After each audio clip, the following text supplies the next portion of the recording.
बार हम मान लें कि किस्मत में लिखे फैसले बदले नहीं जाते। ये बात हम मान लें कि किस्मत में लिखे फैसले बदले नहीं जाते, लेकिन एक बार जिन चरणों में आकर के देखो, हो सकता है एक बार जिन चरणों में आने का फैसला लो, हो सकता है किस्मत ही बदल जाए। भगवान जिनेंद्र के चरणों में आने से किस्मत बदलती है,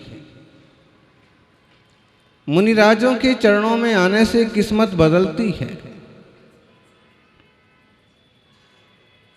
बहुत प्रसंग ऐसे हैं, मुनि का सानिध्य मिला और जीवन बदल गया, किस्मत बदल गई।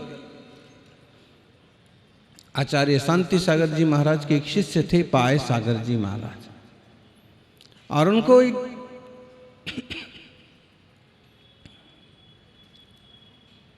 कई सारी कलाएं आती थी, प्रवचन में भी अद्भुत ढंग से वह लोगों को प्रभावित करते थे। एक बार किसी विद्वान ने उनकी प्रशंसा करते हुए कहा कि आप तो अद्भुत हैं, आपका ज्ञान भी अद्भुत है, आपका तपस्या भी बहुत उच्च है, सच में आप पाय सागर हैं। तो उन्होंने कहा कि भाई, मैं तो पाप सागर था, मैं तो पाप सागर था, मेरी जिंदगी में सारे व्यसन थे। क्योंकि उनका पिछला जीवन ऐसे ही मिलता है, नाटक मंडली में थे, फिर कभी और कुछ करने लगे, फिर कभी कुछ और करने लगे। किसी को पीटना उनके लिए बहुत आसान काम था।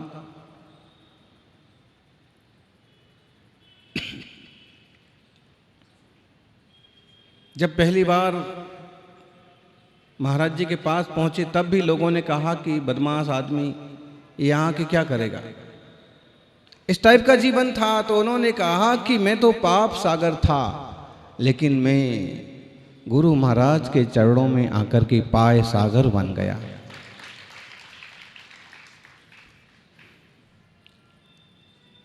जिंदगी बदलती है जिन चरणों में आकर के, गुरु चरणों में आकर के। सुलझे पशु उपदेश सुन, सुलझे क्यों ना पुमान, नाहर ते भय वीर जिन, गज पारस भगवान। वह भी तो उन जीवों का योग है कि उन्हें मुनिराज का सानिध्य मिला। शेर का प्रसंग आप सबके ख्याल में है। महावीर स्वामी का जीव सिंह की पर्याय में है, और वहां दो मुनिराजों का सानिध्य मिलता है। देखो, जिनवाणी का उपदेश तो जंगल में भी हो जाए और पात्र जीव मिल जाएं तो उनका भी बेड़ा पार हो जाएगा। प्रवचन के लिए बहुत बड़ा मंडप होना जरूरी नहीं है, और बहुत सारे लोग होना भी जरूरी नहीं है। बिना मंडप के भी प्रवचन हो रहा है, और सुनने वाले इंसान नहीं, एक शेर है, और वो प्रवचन का ऐसा प्रभाव और जीव की ऐसी पात्रता, ऐसी योग्यता कि वह शेर की पर्याय वाला जीव उसी पर्याय से स्वर्ग का देव बनता है, और 10 भाव के बाद तीर्थंकर महावीर की पर्याय को प्राप्त करता है। सौभाग्य है कि हमें देवशास्त्र गुरु का सम्यक निमित्त मिला है, और इन सब का सदुपयोग करके आत्महत साधने का पुरुषार्थ करें।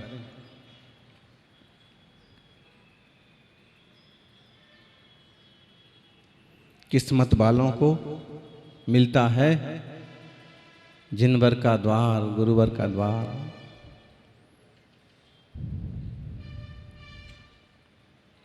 यही सच्ची सरकार और यही सच्चा दरबार।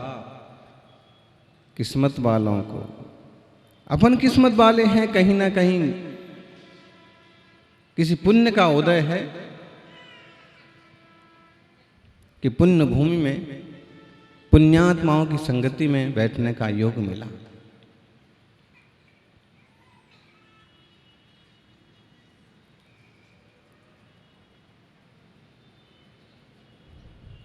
यानी संसार की उपलब्धियां हासिल होना वो भी इतना सुलभ नहीं है, और उन उपलब्धियों के मिल जाने के बाद जिन धर्म की रुचि बने रहना वो तो अत्यंत दुर्लभ है। कई बार संसार की उपलब्धियां होती हैं तो जीव मार्ग से च्युत हो जाता है। समझ में आ रहा DI जी? आपको याद होगा कुछ ऐसे भी लोग दुनिया में हैं कि वो पहले जब सामान्य परिवार में थे तो धर्म ध्यान भी जानते थे। आज वो बड़ा जाप कर रहे हैं, बड़ी सर्विस कर रहे हैं, बड़ा व्यापार कर लिया है तो मंदिर भी भूल गए और संस्कार भी भूल गए। बताइए आप इनको क्या कहेंगे? अगर आपने उन्नति पाई है, आपने तरक्की पाई है, तो आपके मन में भी तरक्की होना चाहिए ना, भावों में भी उन्नति होना चाहिए। अब भावों की उन्नति ना हो तो केवल औपाधिक उन्नति जीव के किसी काम नहीं आती है। इस एक भाव का उपयोग हमें भव का अभाव करने के लिए करना है। अहो, यह जन्म, यह जीवन बीतने के बाद फिर कहाँ जाना है? फिर कौन सी पर्याय पाना है?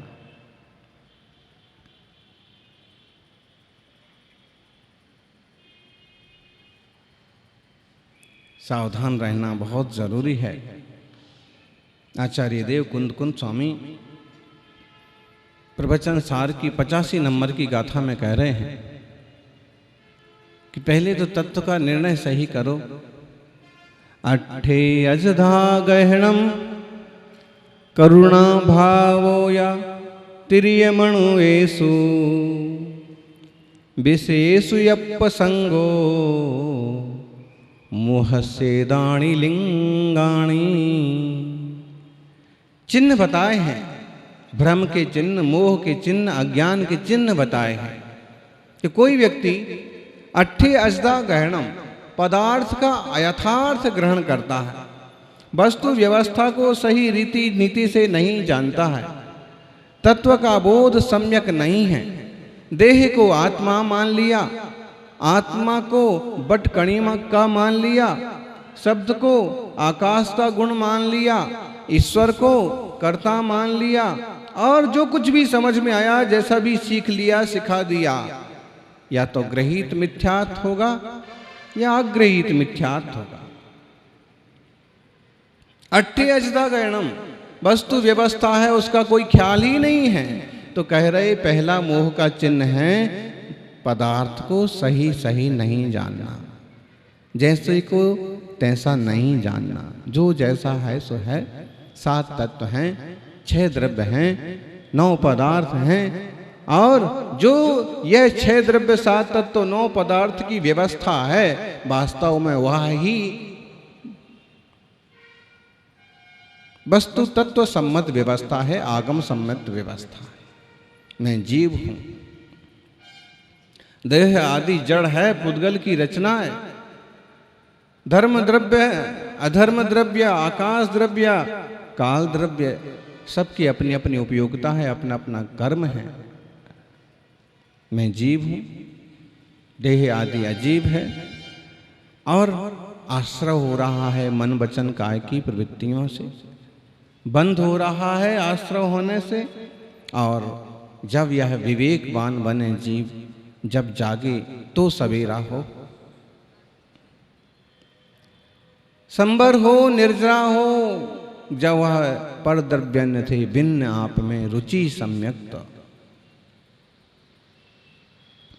और जब संबर निर्जरा हो तो मोक्ष हो, नहीं तो पर्याय बदलती रहेंगी। अपन कभी कुछ बनेंगे, कभी कुछ बनेंगे, कभी इंसान बनेंगे, कभी जानवर बनेंगे। जानवर कहाँ से आए? अरे भाई, वो भी तो जीव हैं, कोई कर्म किया है और वैसी पर्याय पाई है, असाता भोग रहे हैं। चीता चीता चीता चीता तो पूरे देश में आवाज आ रही है, लेकिन जिन गायों पर संकट आया है उन गायों का अभी कोई नाम लेने वाला भी नहीं। अब बताइए, अगर कोई ज्ञानी सत्पुरुष हो तो कहेगा कि भाई वह भी त्रियंच पर्याय का जीव है, यह भी त्रियंच पर्याय का जीव है। यदि दया करुणा वाले हो तो सब पर दया करो, सबका यथायोग्य प्रबंध करो।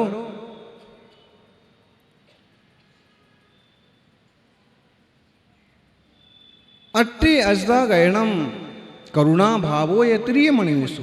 पहली बात तो पदार्थ का सही निर्णय करो, सत्य निर्णय नहीं है, अयथार्थ ग्रहण कर रहे हैं तो वह मोह का चिन्ह है।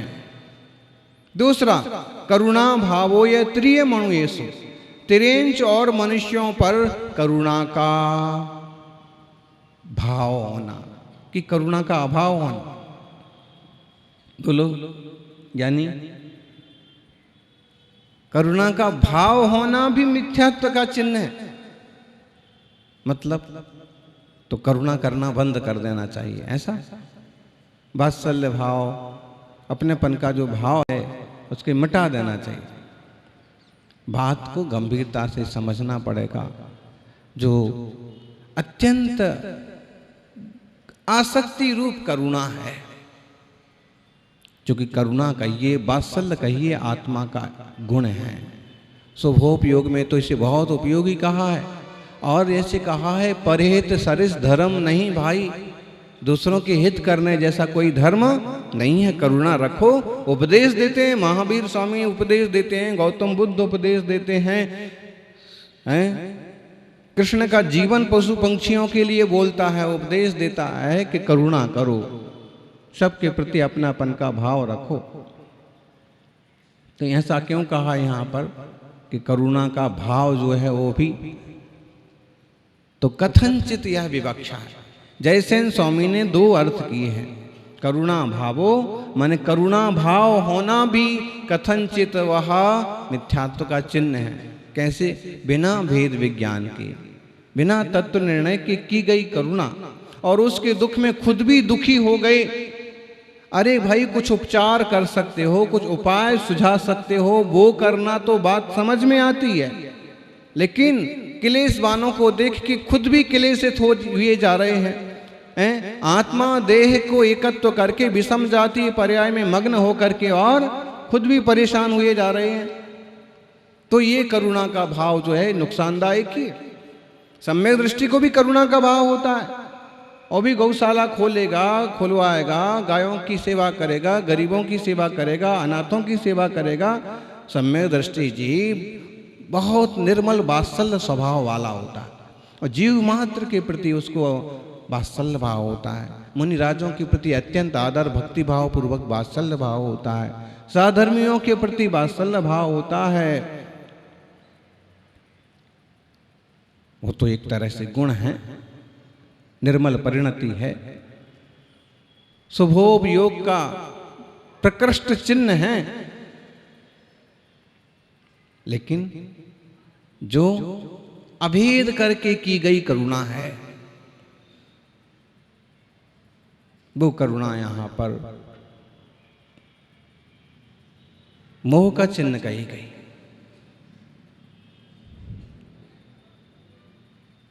एक मोही मां बेटे के प्रति जो उसका प्रेम है, जो करुणा है, आप देखिए,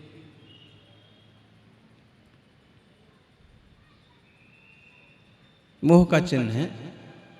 दूसरा, आज के जमाने में हमें इसका अर्थ इसी पर जोर देना पड़ेगा कि करुणा का अभाव मोह का चिन्ह है। क्यों?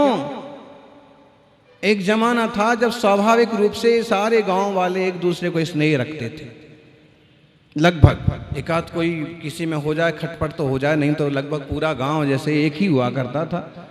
और एक कोई भी जाति रहो, लेकिन उसमें ही पूरा गांव ही काका मामा चाचा इसी ढंग से पुकारा जाता था कि करुणा थी, अपनापन था। और जब आज अपनापन और करुणा घट रही है, ऐसे में तो यही बात पर जोर देना पड़ेगा कि करुणा का अभाव होना वह मिथ्यात्व का चिन्ह है, मोह का चिन्ह है।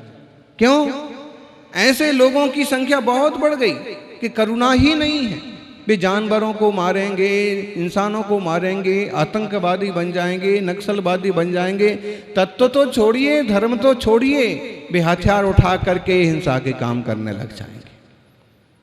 अब ऐसे में ये उपदेश ज़्यादा महत्वपूर्ण हो गया कि भाई करुणा का अभाव जो है ये नुकसानदायक है, करुणा होना चाहिए।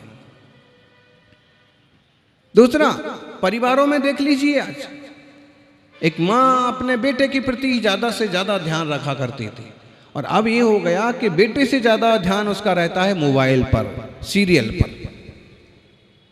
छोटा बच्चा यदि दूध मांग रहा है, पानी मांग रहा है, पानी के लिए, दूध के लिए, गोद में आने के लिए रो रहा है, और अगर वो मोबाइल में बिजी है तो बच्चा रोता रहे, कुछ भी करता रहे, डांट देगी, डपट देगी, उसको ही खिलौना पकड़ा देगी, उसको ही मोबाइल गेम पकड़ा देगी, लेकिन खुद अपना वो छोड़ेगी नहीं। अब बताइए कि यंत्रों की गुलामी में उसने रिश्तों को भी भुला दिया। तो करुणा का सद्भाव,